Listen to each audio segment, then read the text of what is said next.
아멘. 네, 새벽에 깨어서 기도하는 모든 분들에게 하나님의 은혜가 함께하시길 축복합니다.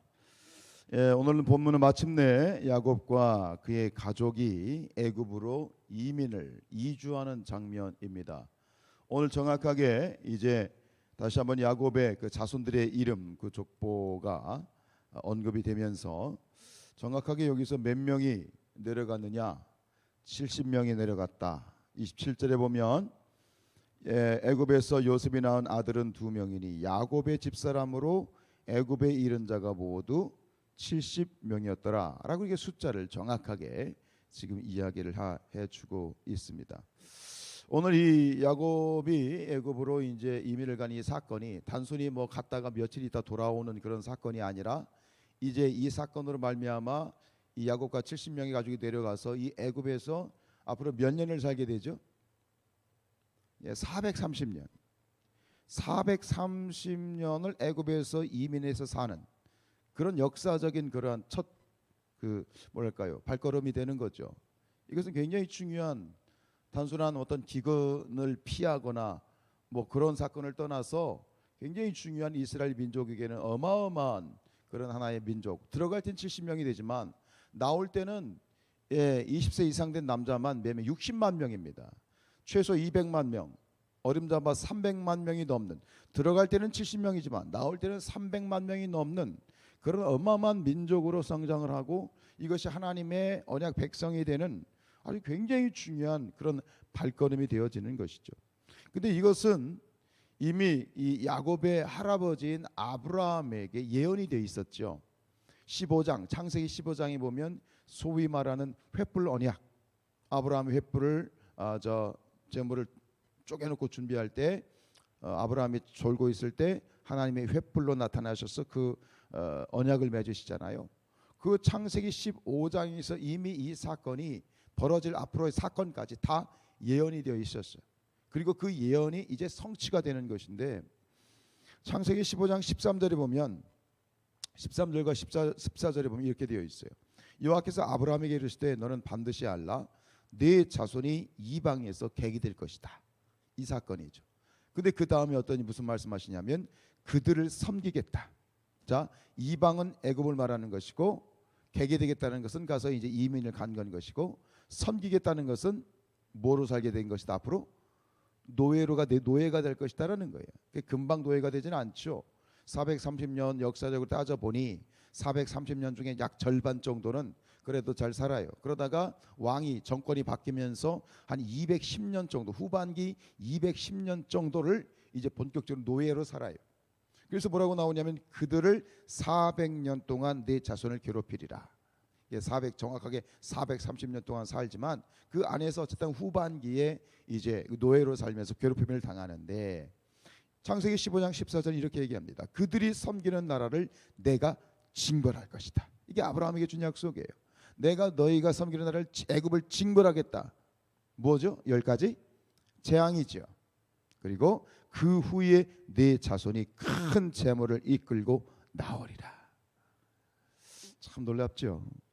이 하나님의 이 예비하심, 이 모든 그 있어지는 이후에 아브라함과 이삭과 야곱과 요셉과 있어진 모든 일들은 하나님의 이 구원의 섭리와 인류 역사의 구원의 섭리에 하나님의 철저한 계획과 섭리 가운데서 하나씩 성취되어 가고 있다라는 것을 우리가 분명하게 확인할 수 있어요.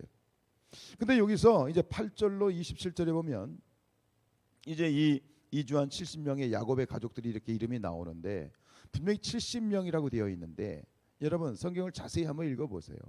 정확하게 70명이 맞나요? 여기엔 누가 빠져 있죠? 자부들이 빠져 있어요. 자부들. 그리고 이미 가나안 땅에서 가나안 땅에서 이미 죽은 사람들까지 이 안에 포함이 되어 있어요. 그죠? 대표적인 사람이 누구예요? 12절에 보면 유다의 아들, 여기 보면 엘과 오난과 셀라라고 되어 있어요. 그러니까 엘과 오난, 유다와 다말의 사건에서 우리가 보았지만 이미 엘과 오난은 가나안 땅에서 죽었어. 이거 분명히 죽었다고 나와 있는데 죽은 망자의 사자의 이름까지 여기에 올라서 그것이 그 70명의 카운트가 되고 있다는 얘기예요. 그럼 뭔가 이건 앞뒤가 맞지 않지요. 이 의도가 있는 것이죠.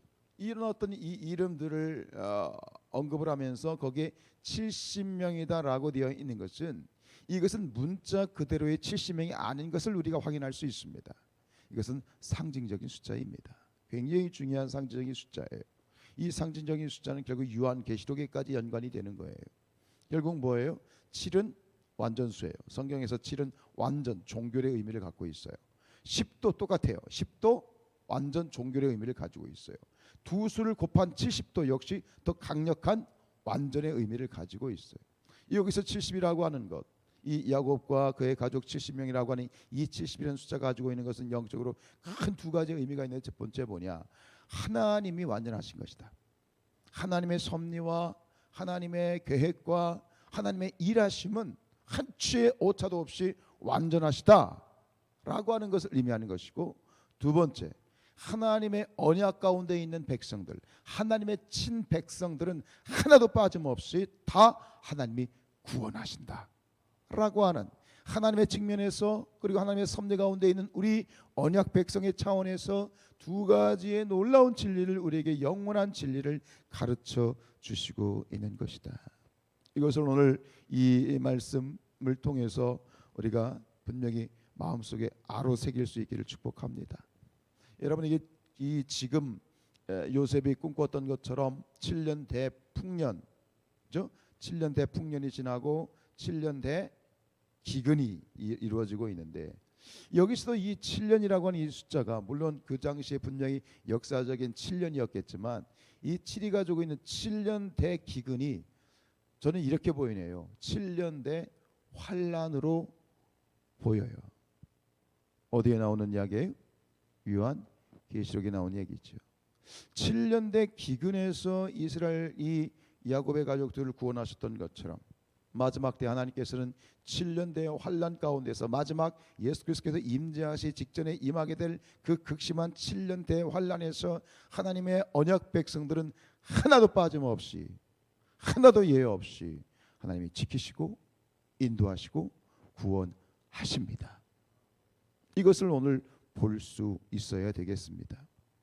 하나님의 영원한 언약의 후사인 이 그리스도 안에 있는 하나님의 택한 받은 하나님의 친백성들 모두 하나도 빠짐없이 열애 없이 영원한 구원에 들어가게 될 줄로 믿습니다. 이 70명을 결국 구약에 나와 있는 이 사건 가운데 있는 70명을 요한계시록에서는 다른 숫자로 우리에게 말씀하셨죠. 그 숫자가 뭐죠? 14만 4천이죠. 7장과 14장에 두 번 언급되어 있는 그런 셀 수 없는 허다한 구원받은 백성들, 신혼 입은 그러한 셀 수 없는 그러한 구원받은 백성들, 그게 14만 4천이죠.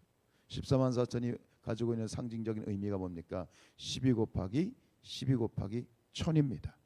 앞에 있는 12는 구약의 하나님의 백성, 뒤에 있는 12는 신약의 하나님의 백성, 1000은 셀 수 없이 많다라고 하는 거예요.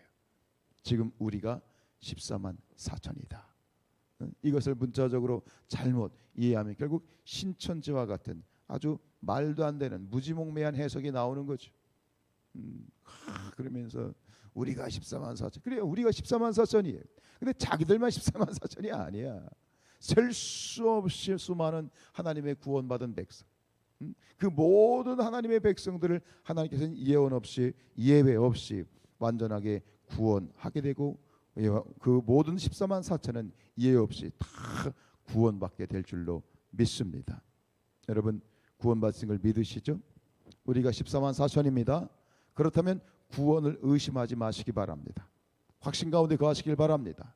우리의 구원은 반드시 완성될 것이고 우리는 하나님 나라에 참여하게 될 것이다. 영원한 하나님의 천국에서 영원한 기쁨을 누리게 될 것이다. 확신하시길 축복합니다. 한치의 오차도 없이 여러분 의심하지 마시기를 주님의 이름으로 축원드립니다. 뒤에 보면 28절로 34절에 보면 이제 드디어 아버지 야곱이 요셉을 상봉하는 거예요. 이게 몇 년 만이에요? 20년 만이에요. 죽었다고 생각한 아들을 만나게 된 거예요. 이게 보통 일입니까? 여러분 기억하시죠? 1984년도에 우리나라 그 KBS에서 방송했던 저도 아주 생생합니다. 이산가족 찾기. 그죠? 이산가족 찾기로 그 만난 그 이산가족이 10,000명이 넘는데요. 10,189명이다 이렇게 나오더라고요. 10,189명. 죽은 줄 알았던 가족을 만난. 그거 뭐 그냥 눈에 선하지 않습니까? 서로 부둥켜 안고 울고 기쁨의 눈물이잖아요. 지금 야곱의 그런 어떤 이 요셉을 만나는 그 기쁨을 이 본문을 묵상하는데 크게 생각이 나더라고요. 이 야곱에 이렇게 표현합니다. 30절에 내가 지금까지 살아있고 내가 내 얼굴을 보았으니 지금 죽어도 족하다. 나 죽어도 이제 여한이 없다. 이렇게 지금 이 야곱의 기쁨을 표현하고 있어요. 그런데 오늘 말씀을 보면 이 야곱과 요셉이 야곱과 이제 뭐 가족들도 그렇겠지만 야곱을 만나고 가족들을 만나고 그 기쁨에 취해 있을 만한 이 상황에 야곱이 무슨 일을 하나의 일을 모의하고 있죠. 하나의 일을 하던 프로젝트를 지금 추진하고 있어요. 이렇게 우리 해야 됩니다라고 그러면서 한 가지를 확 추진하고 있는 프로젝트가 있어요. 그게 뭐죠? 네, 이제 이주해온 이 가족들이 머물 살게 될 그 정착지를 지금 이제 선정해 놓고 그곳으로 갈 수 있도록 이제 아버지하고 작전을 짜는 거예요. 그것이 어디 고센 땅이죠. 이 고센 땅에 머물러야 되는데 이 고센 땅에 머무르게 하는 이 이유가 뭘까요?